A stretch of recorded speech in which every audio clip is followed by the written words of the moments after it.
The spoilers for One Piece 1176 are officially out, and Oda just sent the entire fanbase into a meltdown. Seriously, if you thought the start of Elbaf was wild, you haven't seen anything yet. The leaks for this chapter, called Full of Pride, are giving us game-changing science, a crazy revelation about the Giants, and one of the most satisfying Sanji moments in years. This is not a setup chapter.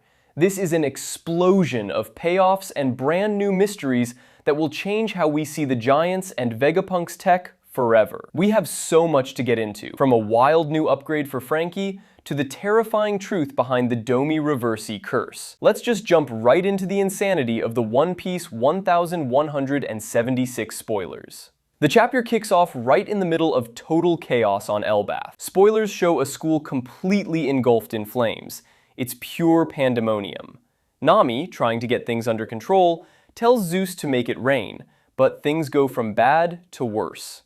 One of the new dream monsters actually beats Zeus and swallows him whole. Just when it looks hopeless, we get a team-up we've been waiting for. Lilith and Franky roll up to the scene. And this is where the tech gets absolutely insane. The leaks say Lilith pulls out a special machine from Vegapunk's lab.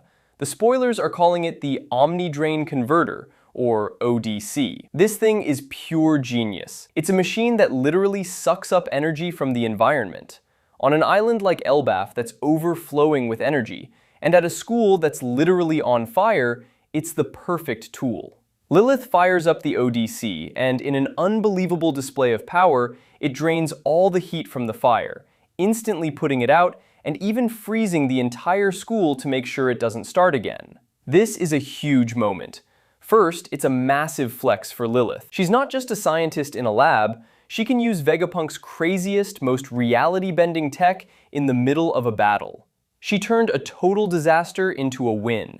Second, it shows us just how powerful Vegapunk's inventions are. The ODC isn't a weapon, it's a high-level problem-solving device. But Lilith didn't just show up to put out a fire.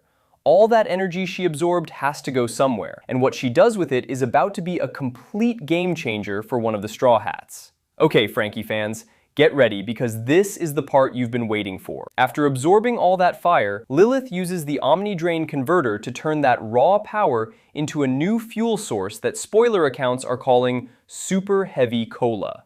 Franky, who's been using regular cola this whole time, is about to get the biggest upgrade of his life. The leaks even describe a moment where Lilith is shocked that Franky, whose body she says is on the same level as a pacifista, has never used a stronger energy source. It's a great little character moment showing the difference between Franky's amazing street-level engineering and Lilith's next-level future science. Franky loads up the super heavy cola, and the results are instant. The monster that swallowed Zeus, a beast named Lindworm, is still on the field. In what sounds like an epic double-page spread, Jinbe hits it with a powerful attack some are calling a vagabond drill, and a newly supercharged Franky unleashes a brand new punch called Strong Dexter. The combo attack completely obliterates Lindworm and frees Zeus. This is a gigantic power-up for Franky.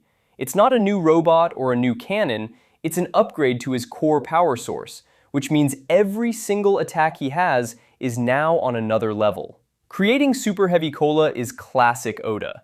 It's a fun, perfect power-up for Franky, but it's also based on the new science of this arc. It means that as long as Franky is hanging out with the Vegapunks, his potential is basically limitless. So is this a temporary boost, or is Franky permanently this strong now? While Franky and Jinbe are fighting monsters, the chapter cuts to what might be the most hype moment of the year. The Holy Knight, Killingham, is there, and he decides to show everyone how truly awful he is. Spoilers say he goes on a disgusting, racist rant against Jinbe, calling the Knight of the Sea vile just because he's a fishman.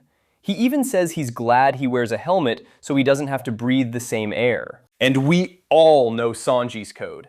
You don't hurt women, you don't waste food, and you never, ever insult his friends. Before Jinbe can even move, Sanji is just there.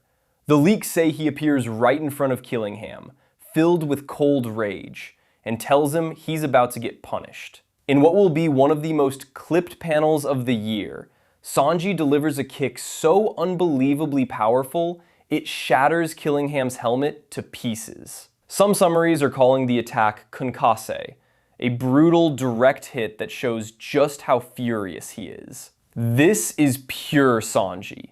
His kindness and his rage are two sides of the same coin, and it's all fueled by loyalty. Seeing him instantly defend Jinbe's honor is such a powerful moment. It makes their bond even stronger, and puts Sanji directly in conflict with a holy knight, one of the world government's strongest fighters. This isn't a joke fight. This is Sanji sending a message that if you mess with his family, you're messing with him, and he will hit you with everything he's got. What do you think this means for Sanji's big fight in Elbath? And how strong do you think Killingham really is under that broken helmet? Let me know in the comments. Just when you think the chapter is out of surprises, Oda drops a lore bomb that flips our entire understanding of the demonic giants. The mystery of the Domi Reversi curse is finally solved, and the answer is as horrifying as it is genius. The scene shifts to Dorry and Brogy, who are still in their brainwashed, demonic forms. According to the spoilers, they manage to regain control of themselves for just 1 second, and in that single moment of clarity, they make an impossible choice. They decide to kill each other. They literally say their goodbyes and strike each other down. But instead of this being a tragic end, their deaths are what reverses the curse. It turns out that when someone under the Domi Reversi curse dies, they don't actually die. Their body flips back, and they are returned to their normal selves, completely healed. It's a kill-to-cure mechanic. Stanson shouts, dying once ends their demonic transformation. Brogy confirms it, saying that even if they become a ruined corpse, once they flip back, they're good as new. This is an absolute mind-bender. It means the demonic giants are technically immortal, but with a terrifying catch. It also creates a horrifying problem. To save them, you have to kill them. This adds a dark, psychological twist to the battle. You can't pull your punches. You have to go for the kill and trust that this bizarre, inverted logic will work. The chapter reportedly ends on an unbelievable high.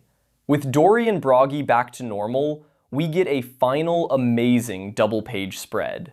Zoro, Dorry, Brogy, Hiruden, and Stanson are all standing together, ready to fight the rest of the controlled giants. The battle for Elbath just hit a whole new level of intensity. This chapter is absolutely stacked. We got a crazy science breakthrough from Lilith that led to a super power-up for Franky. We got an explosive, emotional moment with Sanji defending Jinbe's honor with a single kick. And we got the twisted, shocking solution to the Domi Reversi curse, which sets up an all-out war with the giants fighting alongside the Straw Hats again. Oda is on another level right now as we go deeper into Elbath. What do you all think was the most insane part of these spoilers? Was it Franky's super heavy cola, Sanji shattering that helmet, or the kill-to-cure twist? And since we have a break next week, what do you think Oda is planning for chapter 1177? I want to hear all of your theories and hype down in the comments.